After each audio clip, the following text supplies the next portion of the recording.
Don't get bored with it. Get paid with it. Coming up on the Melanin Money Show. The reason why you don't want to do more because it's more work. Like everybody wants that honeymoon phase of their business. How they felt so good when they had the first ideas. Like they want to have that feeling forever. And it's just like with relationships. You're not gonna be able to maintain that honeymoon feeling forever. You got to do the work. Getting better at something when you increase the volume, you can go from having X return to a 4 or 5X return. What happens when you start posting 3 times a day? And what happens when you start posting 3 times a day, but your content actually gets better? You just do more on the platform that you're currently working on.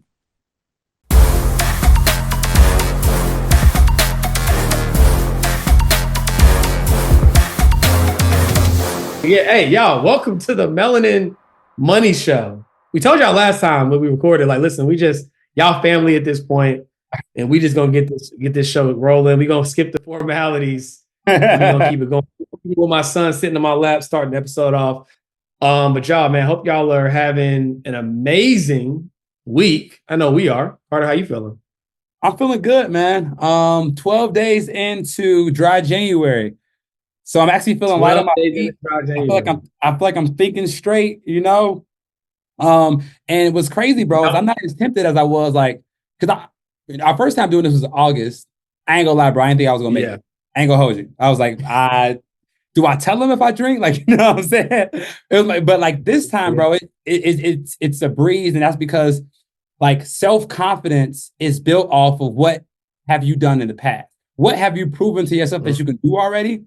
So this time to go around, it's much easier because I've already proved to myself, which was a life lesson. Like, you got to keep doing these small wins every single day, whether it's gym, whether it's investing or like whatever, because it's gonna build different habits in your life. You know what I'm saying? Yeah, because I even had this realization when I was at the gym this morning, and what I realized is, like, in life, when you take these, to your point, you have these small wins. Like what it does is it just creates an undeniable level of confidence in you, right? It's kind of like, I think I tweeted it. I was like, in my mind, brand is just all about proof, right? It's like, what proof do you have that you do what you say you're going to do over and over again, right? That's what builds your brand. So if you want to build an amazing brand, be who you say you are and have several receipts that back that up, right? Like you can build the brand of you and build the brand of your business. But man, I'm feeling great. It's a great start to the year. I told Carter the other day that I am prioritizing myself this year in my wellness, because one of the ways that what I realized last year is I didn't drop any balls, right, for anybody else. I showed up for everything else and everybody else and what they needed me to be for them, but it didn't give me the time to focus on me. So this year I am prioritizing myself, and I'm starting off this year doing it. I feel great. Bet. Well, let's talk about some recent events. Lots been happening in the world. It's been a crazy start. Current events. Lots happening in the world. It's been a crazy happening in the world. I mean, not to mention like non-financial stuff too, just like doors flying off of airplanes. I mean, like, I don't know what that's about. I wish I would have known about it. Cat Williams. Cat Williams jumping off the deep end and getting 40 million views in less than a week, which is insane. It's like up to 40 million now? It's up to 40 million. He's gonna Shannon Sharp. I know he's like, yeah. Hey, Shannon Sharp. Like, thank you, brother. Yeah, I think Shannon Sharp gained 1 million subs from that episode. And it's at 40 million. And both of them, they're like, yo, what's up? Like, Cat Williams is literally going to tour off of this one podcast episode, which is that might have to be our next podcast episode, like how to capitalize off your moment. You know what I'm saying? And like, that might have to be our next podcast or something like that. Cause that was a masterclass. Because what happens is, you know, like, I know people will get a chance to get on a big platform. Somebody literally just asked me this the other day, one of my mentees. He was like, do people like pay to get on like big podcasts? Like, would you do that? I was like, yeah, and twice on Sunday, but not how you would do it. Because I'm gonna have a whole process in place to where whatever money I did spend, I'm making it back. Right. So maybe we can potentially do an episode on that. I don't know if that's like mastermind worthy or if that's podcast worthy, but we'll see. Yeah. Cat Williams is outside. So that was interesting. I still haven't watched it yet because I refuse to give into like stuff that's not important. But like, yo, 40 million people. That's saying a lot. You know what I'm saying? 40 million. I watched most of it. The good thing about social media is that probably a lot of the highlight moments you've probably seen. I probably saw it already. Yeah. So that's the good thing, is that you've seen a good bit of it, man. But yeah, so that happened. And as far as in the financial world, so Bitcoin, the SEC approved Bitcoin for the spot ETFs. So I think there's about 8 or so of those that now have Bitcoin inside of the ETF. Now, the good news about that is that it's going to make it more accessible to the average person, because when you were trying to invest in crypto in the past, if you were trying to do it the right way, namely Bitcoin, you had to be a little bit educated. Sure, you could potentially go on Coinbase, but ultimately it was advised that you have, cold wallet this and storing your stuff here. And for the average person, it's like, oh, okay, cool. Like, I'm good on crypto, right? Whereas now, the average investor with the click of a button can get the same kind of exposure to crypto, at least from an asset perspective. Now, if you're on the deep end of like decentralization and I need to get my money out of the regular financial system, like, this not going to do that. But if you just want to benefit from the appreciation of the asset, now this is your chance, right? Because I know there's going to be some Bitcoin loyalists that say this is not how you do it because it still has exposure in the system. Okay, cool, bro. I get it. I'm just trying to see my portfolio go crazy. Cool story, bro. I'm just trying to get some money, bro. Like, I'm just trying to get some money, dog. Like, I'm keeping it real with you. I'm just trying to get some money. So for that, if that's you, now is your chance. However, similar to any IPO, I'm a big proponent of never doing it on day one. Because whenever something goes on a market, like especially a public market, it's basically liquidity for people who hold it privately or who have been holding it for a long time. So what happens is when it hits the public market, a lot of people who have been holding on to it, they kind of take profit off the table, which means you're going to experience that dip off the rip. So if you're going to hold it for the next 10 years, it doesn't really matter. But if you're trying to get in and out, or you don't know how long you're going to hold it, I would kind of wait it out for a week before you jump into these spot ETFs, and then you should be good to go. 1000%, man. 1000%. I'll say the next thing I think we need to address is shout out to the Miami Heat, bro. Shout out to the Miami Heat. Shout out to the Miami Heat. Sources say that they waited for head coach Eric Spoelstra divorce to be final before they hand him over one of the largest contracts of all time for a coach, which is a $120 million contract. 120 big ones. They waited. They say, bro, we're going to hold you down, bro. We're going to hold you down. Yeah, that's how lit. sick is his wife right now? Like, how bro, sick? Like, you mean I was this close to getting a piece of that? Oh man, shout out to the Miami Heat. Y'all probably gonna get some new fans. Y'all probably gonna get some new fans off that. Yeah, that was dope, man. That was dope. Shout out to Eric Spoelstra, man. Huge fan. 120 million he had to keep to himself. So that is what's up. Yeah, I'll take that. I'll take that every day of the week. And then last but not least, Microsoft has overtaken Apple as the world's most valuable company. Right? OG Microsoft, right? Now, me and Carter said, hey, look, we cool with it because those are two of our largest holdings. So y'all can battle it out as long as y'all want. You know what I'm saying? Keep fighting the good fight. You know what I'm saying? Keep fighting the good fight. But shout out to Microsoft. But what's so crazy about it, when I mentioned it to Carter before we got on, he's like, bro, like, did it happen yet? Because like when I saw it the other day, like which was like 2 days ago, they still had 100 million to go. I was like, well, that's like making the equivalent of making $100 to them. You know what I'm saying? So yeah, so shout out to Microsoft and Apple. We'll see you when you reclaim the throne. Yeah, but y'all, like I said, y'all keep fighting the good fight, man. Because I'm an avid user and owner of both. So keep fighting the good fight. But yeah, it's just crazy how much they earn in a day, bro. That's just ridiculous. Nuts. All right, so let's get into today's topic of discussion. Carter, what we talking about today, man? So I'm so excited because this is going to be our first time like live talking about it together, right? Yeah. So it's going to be super dope. But I had just finished Alex Harmozi's book, $100 million leads. Haven't read that book yet. If you don't hate money, I suggest you pick it up ASAP. And there's actually a few references in the book that he puts like don't do this if you hate money. Yeah. So funny story, y'all. I don't know if Trip, we mentioned this on the podcast before, but like as y'all know, I'm a big voice note guy, and sometimes they venture a little past a minute or 2 or 3 or 5, and I know my audience, right? So like if I want the voice note to be listened to, I'll say, hey Carter, please do not listen to this voice note if you hate money. If you don't want this to be the best financial year of your life, I strongly encourage that you don't listen to this 5-minute voice note. So that's why we laughing about it, because we do that to each other probably weekly when it comes to trying to get somebody to do something. For sure. So in Alex Harmozi's book, $100 Million Leads, he has this phenomenal concept that I think every entrepreneur needs to learn about. And if you do this in 2024, it will double the revenue of your business. And I don't say that like lightly. I can guarantee you, if you implement this structure and strategy in your business in 2024, you can't help but to double your business, right? So the strategy that he mentioned in the book is called more, better, new. Okay? More, better, new. And the insights onto the strategy is simple.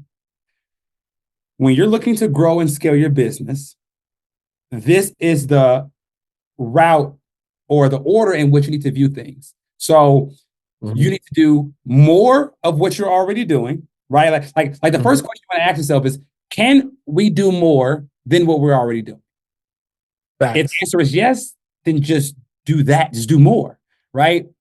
And then after that, then once you get to a place where you can't do any more, the second question you need to ask yourself is, all right, we can't do any more, but can we do it better, right? So then you work on bettering the process until we can get the best standards of your current capacity.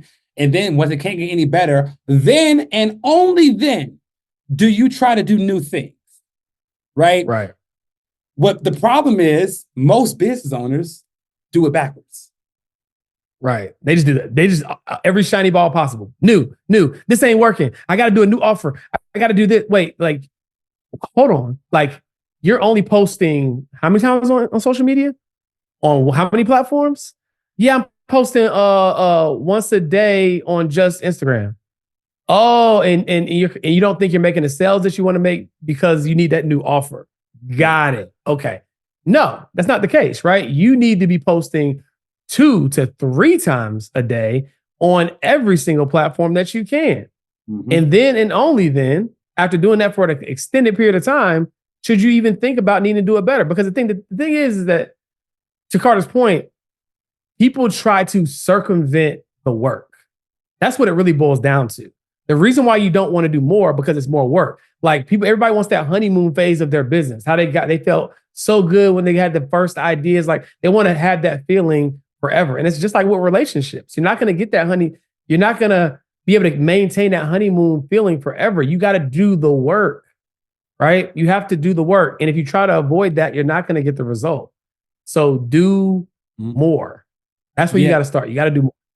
Yeah, and the crazy part is, like, people be like, well, I'm tired of doing it. I'm bored with doing the same thing. Well, don't get bored with it. Get paid with it. Like, just because you quote unquote tired of doing something doesn't mean you stop doing it before you go into the next thing. Because the problem with most business owners, they find something that works, they find something new they want to try, but then they stop doing the thing that was working for them in the first place. And then now they're in no man's land because they haven't figured out the new thing and they stop doing the old thing. So I think it'd be important if we break down this more, better, new framework in all the major aspects of a business, or at least, for starting out business owners, right? So at least some of them, right? And I have a great one for us to start with on the content side.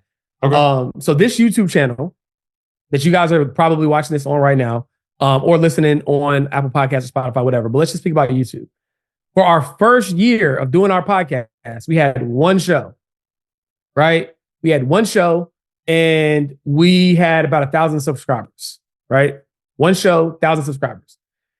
We could have been frustrated. We could have said, oh man, forget this podcasting thing, forget this YouTube thing. We're done. What did we do after year one of gaining 1,000 subscribers on YouTube?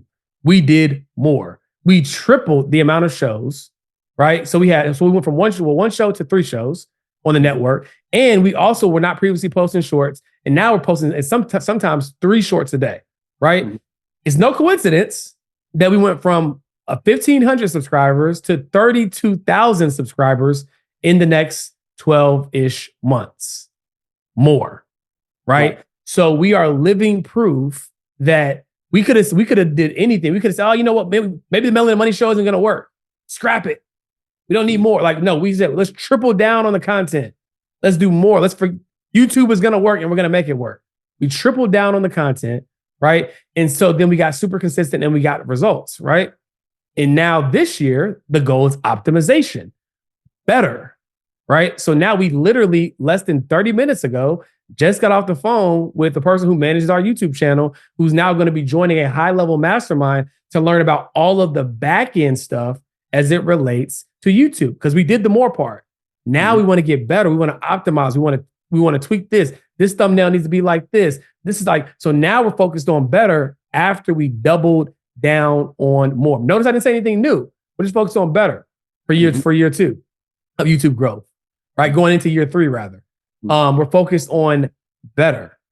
And so like that, y'all, like that is like we're living proof. You can check the subscribers. Like we were at 1,500 after year 1. After year 2, we were at 32,000. After year 3, you heard it first, we'll be over 100,000. Yeah. Right? By following this framework that we didn't even know we were following until just now. For sure. And it's so interesting because 1, we did it without knowing, which means it was on the right track. But number 2 is that if you follow this framework, you actually are doing less work than you think, because if you already know how to do something, doing more of it is not hard. It's just great. There's no more thinking into doing more. You might want to build a system, an automation or whatever, but you don't have to do the process of learning something new. It's just do more of it, right? So doing more just requires grit and strength, which we all have and we all were born with, right? Now, the second part about the better part is, yes, you might need to find coaches. Yes, you might need to learn a little thing, but like getting better at something, when you increase the volume, you can go from having X return to a 4 or 5X return, because you're now stacking complementary activities on top of each other. So if you're posting on Instagram once a day and you're saying my Instagram channel is never going to grow, well, guess what? What happens when you start posting 3 times a day? Right? And then what happens when you start posting 3 times a day, but your content actually gets better? You buy a camera, you actually, you prep before you speak, you get an editing team. Now you're doing more, and usually better could be done by somebody else if you think about it, right? Like for our example, we're putting our podcast editor in a room where he's going to learn more. That takes nothing from us. So better starts with, more starts with you, but better can easily be somebody else, or hiring the right person, bringing on the right team member. So this step might even not even include you before you go to new. So from a content standpoint, y'all, for whatever channel you're trying to go, before you leave Instagram and say, I want to go all in on YouTube, before you leave YouTube and say, I want to go to TikTok, before you leave TikTok and say, I want to go to Threads, just do more on the platform that you're currently working on. And can I give y'all one more little gem on that? When you do more, you're inherently going to get better. Right, brother. Come on now. I saw, as soon as you put it down, I knew where you were going. Right. You're inherently going to get, it's just like I can dig into archives, and Carter can as well. From years ago, when we created content, right? And we're probably a little more monotone, a little less charismatic, a little less confident, but reps. And you do it over and over and over and over. And guess what? You get better. Right? Like y'all might look at us now, it's like, oh my gosh, y'all do this. Like we say it to ourselves sometimes, like, oh, it was too, we'll finish recording an episode, like, yo, that was too easy. You know why it was too easy? Because of the amount of reps that we put in, right? To where now it is, right? So it's like you get better when you do more. It's like, it's an inherent byproduct. That's crazy. Right? So it literally just feeds into the next thing. You do more, you get better. Yeah, dude, that's crazy. That's like, I don't think Alex brought that up in his book, but that's a profound insight. When you do more, you have to get better. It's just going to happen on its own, right? Without any intention. 100%. And then when you put intention into getting better, you out of here. Out of here.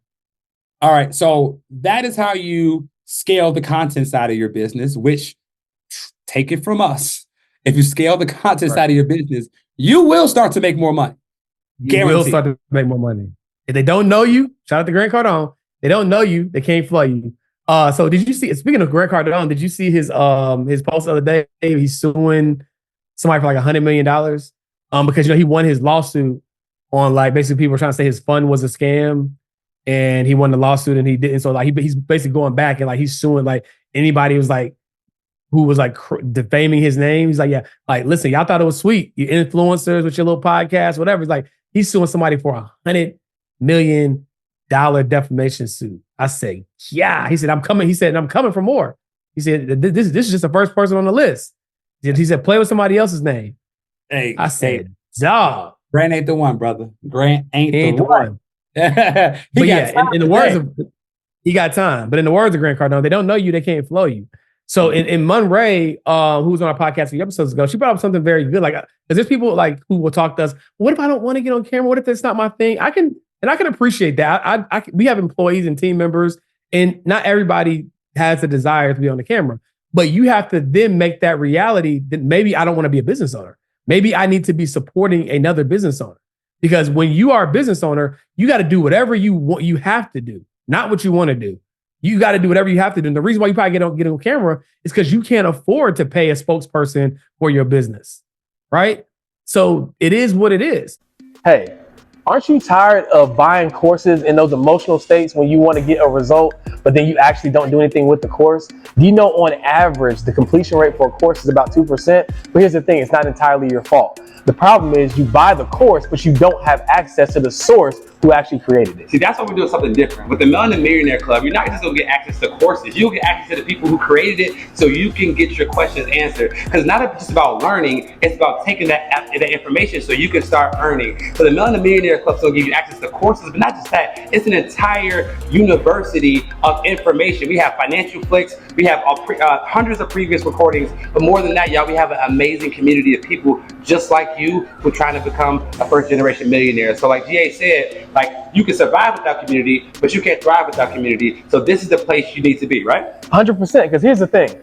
If it was just about information, we'd all be billionaires with six packs. So that's why every single Monday, we're going to set the tone for your week with Melanin Millionaire Mondays, where our entire community is going to meet up. The energy is going to be high. We're going to set the intention for what we're going to execute on so we can move the needle forward, and Carter and I and the rest of our team can keep you accountable. So that's enough information. You see the rest in the club. All you got to do, click the link below, sign up, and start your journey to your first millionaire year. Let's get it, man. Let's go. So that's that was some real, like a real reality that I had. She was like, if you're not willing to get on camera, you might need to reevaluate being a business owner. And that's okay too. Self-awareness is key. But like, if that's you, like either you got to break that like psychology of thinking that you're not made for the camera, or you got to ask yourself, like, maybe I need to be supporting an entrepreneur who isn't afraid to do it. And that's okay too. But you got to be real with yourself. 1000%. 1000%. So now let's talk about the sales side of your business, right? You want to make more money, but you think your current sales process doesn't work. So you're going to go try something new. Okay. Before you do that, let's instill this framework. So let's say you're doing 10 cold calls a day, right? Let's say you're doing 10 cold calls. You have a 10% close ratio and your product is $100, right? So you're doing 10 calls a day. I mean, you close one person. You make $100. Congratulations. You're making $100 a day, right? You only work 5 days a week. Now you're making $2,000 a month. Can't pay the bills, right? If you start with simply doing more, if you go from making 10 calls a day to 100 calls a day, by happenstance, if nothing else changes, which nothing will change, you automatically go from 1 sale a day to 10 sales a day, right? Because your close rate is 10%, 10% of 100 is 10 people on a $100 product. Now you're going from making $100 a day to $1,000 a day simply by doing more. You change no systems, you change no processes. All you did was do more. Now, let's say you get better, right? You work on your sales script. You work on you work on how you deliver. You work on the pitch. Let's say you go from a 10% close rate to a 20% close rate. Now you go from making $1,000 a day to $2,000 a day, right? Simply by getting better at your craft, which is going to happen regardless but when you do more. So now think of our original example. 10 calls, 10% close rate, $100 a day. You add more and you add better. So now you get 100 calls a day with a 20% close rate on that same $100 product, $2,000 a day. $2,000. Now they make me $2,000 a day. You 20x'd your results simply by adding more and adding better without even having to think of starting something new. And I promise you, most business owners fail at this. This is why they're not making more money. Big facts, right? And again, and here's the thing: like, we're not saying that new is bad. Just new. There's an order of operations, right? Like, we're at a place in our business where it's like, okay, we've done a lot of the more. Okay, we're making optimizations and we're in the better. And then it's like, well, what if we did have this? Just in this example, because we're in a sales conversation. But what if we did have this auto dialer tool, right? Maybe that would help us, right? So like, we are at a place where it could make sense to explore new because we've done the more and better. So it's not that new is bad. The auto dialer is like damn near just making it better, making the same system we already have. Yeah.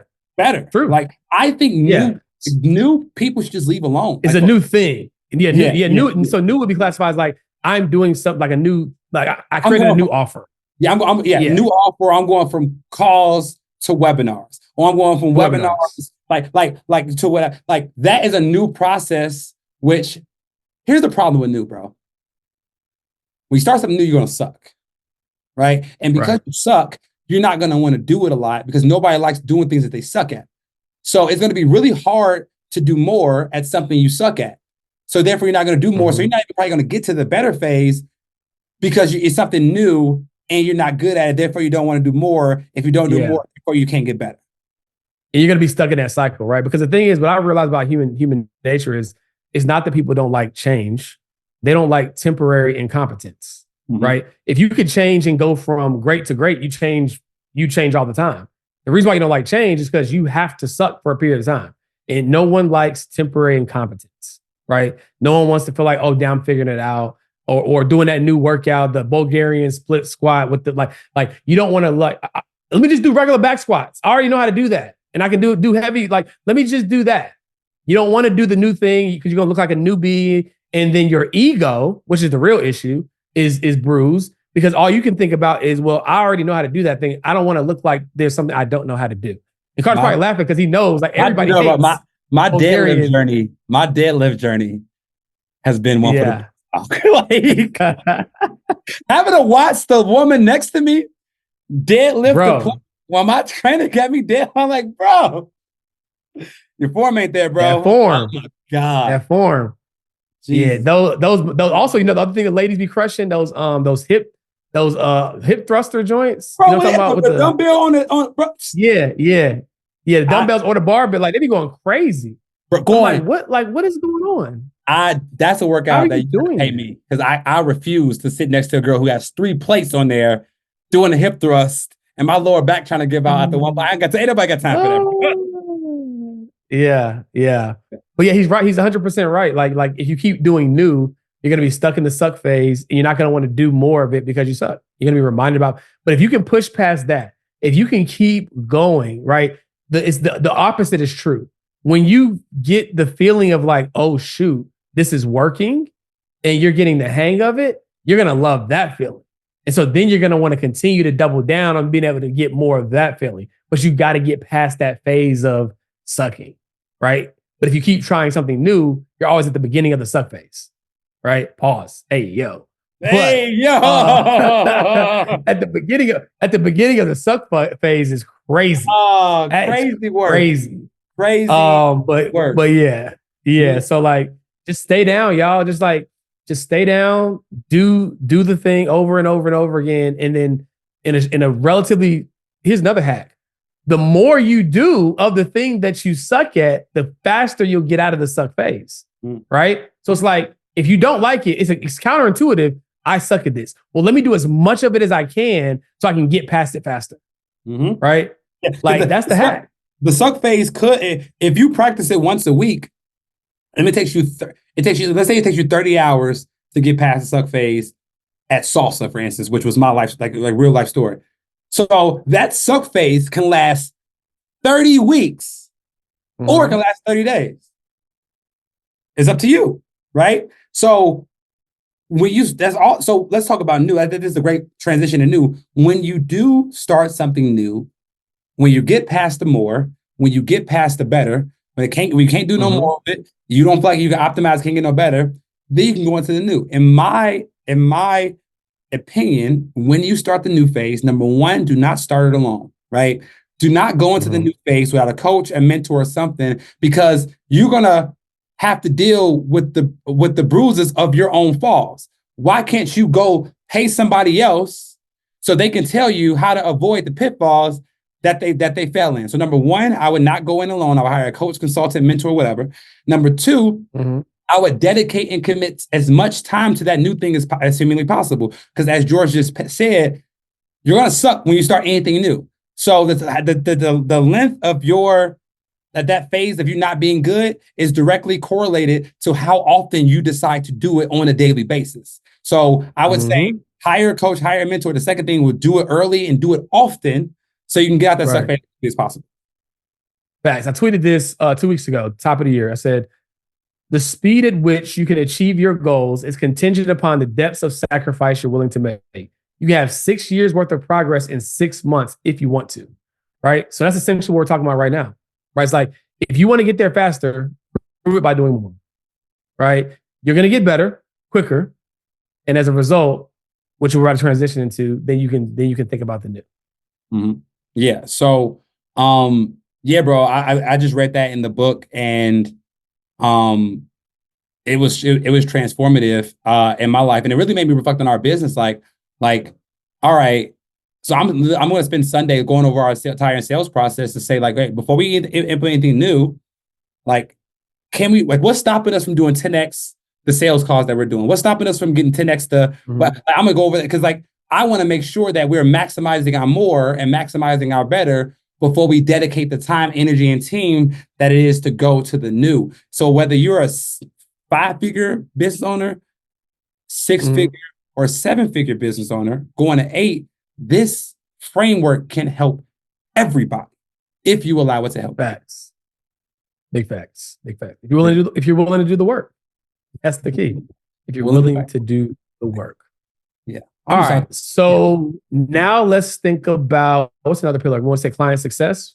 Well, I think client success. Talk about content, which is essentially marketing to a degree, and then we talk about sales.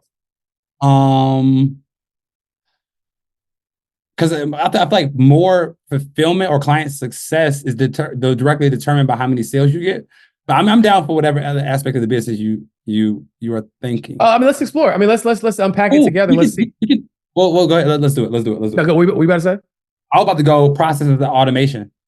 In what sense? And what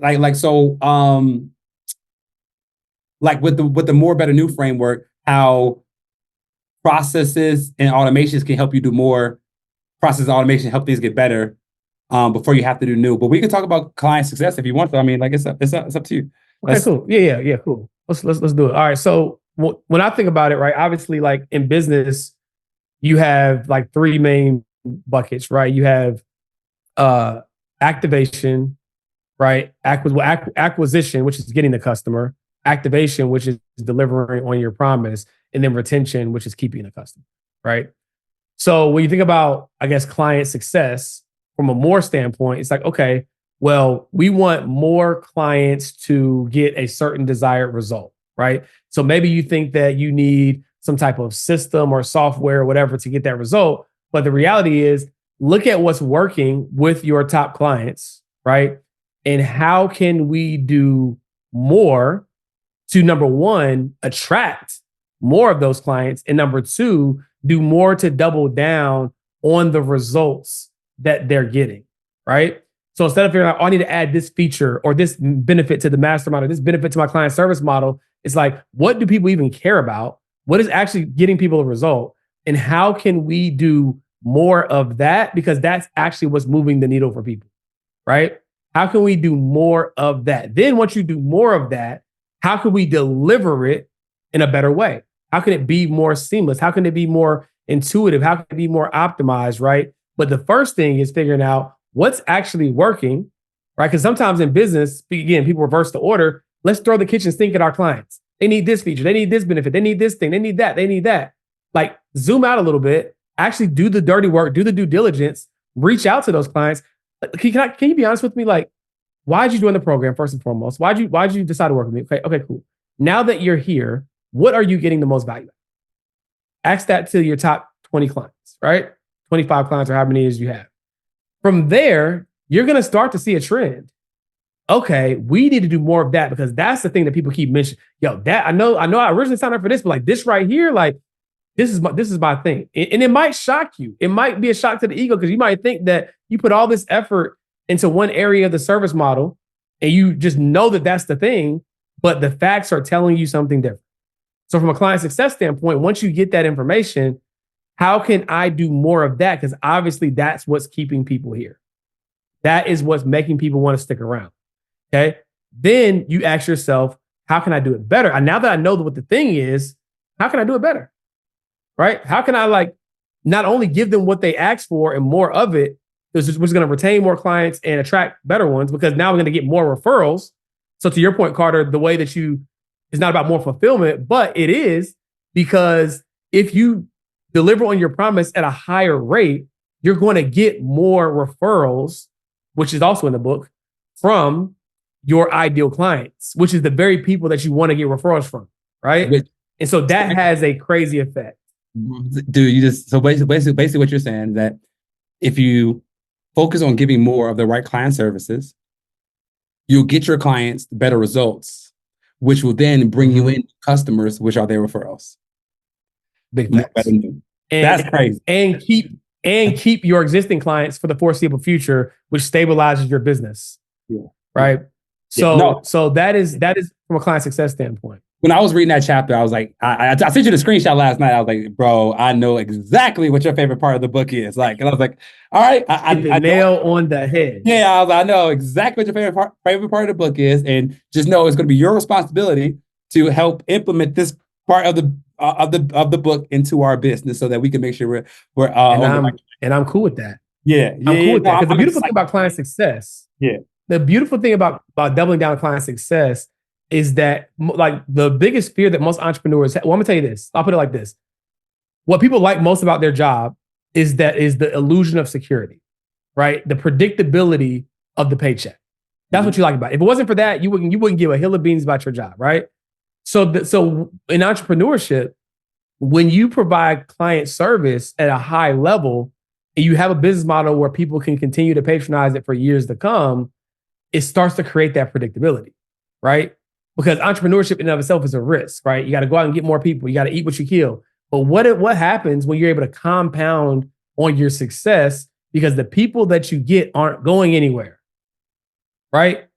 What happens? What happens then? Then you can take more risks. It's like, so you mean to tell me if I just wake up January 1st, 2025, I'm gonna make 7 figures because of how well I took care of my people and they don't want to go anywhere. They can't imagine leaving. Right? Like you should ask yourself these questions. Like I ask myself these questions every single week, right? How can I build a product, a service so good that like people like literally can't fathom the idea of not having access to it anymore, right? Like now, granted, it's kind of hard to compare to like somebody's rent or mortgage, but like if for whatever, like people are gonna find a way to pay their rent or mortgage. People are gonna find a way to pay their car payment. So ask yourself, like, how can I get as close to that as humanly possible where I don't gotta remind people to update their billing information. They're calling me, telling me their card's about to expire, and they don't want an interruption in service. You got to ask yourself those questions every single day as an entrepreneur. Otherwise, every year you're going to start over. And you could be a great salesperson. I heard this quote one time, and it said, if you only retain 20% of your customers, you're not a great business owner. You're just a great salesperson. You're not a great business owner because if you're a great business owner, you would be able to retain a higher margin of your people. If you can only retain 20% or less of your customers, you are a great salesperson. Congratulations. But you're not a good business owner, right? And that is important to understand because like, if you want to make your life get easier as you go along, you got to take care of what you already have. before you try to go out and get new. Now, don't stop getting new, because cash flow and new customers is the lifeblood of your business. But you got to do both. Now, the good thing about me and Carter's setup is that we get to do both simultaneously. My responsibility is to do what we're talking about right now, right? My job is to keep people excited, keep people happy, to build the most world-class program you could ever imagine. Like, that's my job, right? That's what I'm charged with. Of course, he has full autonomy as co-owner of the business to give his suggestions and what he wants to see. And his job is to say, hey, how can I go tell as many people about this amazing program that we have? Right? How can I stand from every mountaintop that exists and have the which doubles down on his confidence because he knows how good it is. You see how these things like work together, right? This and is so like fucking masterclass right now. I'm just like sitting and like, this is if y'all not getting nothing from this, I don't know what to tell you, man. If you can't find, I don't know what to tell you. If you can't find your nugget in this masterclass or your gym that's gonna take your business to the next level, I don't know what to tell you. We might gotta run this back in. We might gotta run this back in the mastermind. It's literally, I was like, bro, let's refine this message, and we're gonna deliver it to our people in a way that they can't even imagine. Because here's the thing too. Here's the last thing I'll say about client service, right? I mean, I'll touch a little bit on new. When you actually are as good as you know you are because you did the work to make the program that good, like, people don't care if you tell them how you're doing it. They actually appreciate it. It's like poetry in motion. Like, where it gets weary and you can't really, it's like I'm one step away from losing this person. Last thing I need to do is try to like flex on them and tell them like how good I am, because I ain't even delivering on what they want right now. But when you deliver at a high level, it gives you the right, because they're actually so impressed and in awe because they're experiencing it firsthand. And now they get to see how the sausage is made. Oh, this is why you keep getting me. Like, I didn't even really know it when I saw it, but like, it makes sense. And I'm not going anywhere, even though you're telling me, right? Because it's that good. Imagine that. You can tell somebody why they're paying you what they're paying you, why they're here, and they still don't want to go anywhere because it's as good as you say it is. That's when you know you got something, right? And that is my mission for our program and our client service experience is like, I don't care how you go. I'm here and I ain't going nowhere. So you can tell me what you want to tell me, but like, it's that good. So that's why client success and following this framework is important, because you might not need to add the new bell. You might not need to add the new whistle. You might just need to deliver on what actually moves the needle for your client faster. And you're going to deliver it faster by doing more of it, right? And by doing more of it, you're going to get better at it. And then ultimately, after you do those two things, if there's something additional that you want to add, you want to put some sprinkles on the cake, then you can explore that. But do not venture into anything else until you are delivering more and doing it better. And that's the masterclass, y'all. If you like this episode, because I don't think we need to say nothing else, bro. Like, I want to refine this episode and give it to our people at such a high level. It's gonna blow their mind. So, dude, it's been a great one. If y'all like any episode like this one, comment below which one of these frameworks that you're gonna implement in your business. What are you gonna be doing more of? What are you gonna be doing better before you do anything new? And we'll see you on the next episode. See you on the next episode. Make sure y'all listen. We just gave y'all all this game. Subscribe, like, comment. Too much game. I mean, please. Can we at least get that? Too much game. Thank y'all. Peace.